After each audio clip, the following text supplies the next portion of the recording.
Okay, so if you have a straw, it makes it easier to drink this. This is a really good refreshing drink on a hot day in the tropics. There we go. Alright, and this is the one to eat.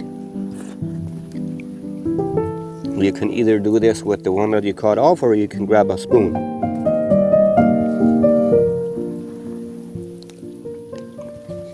Very good.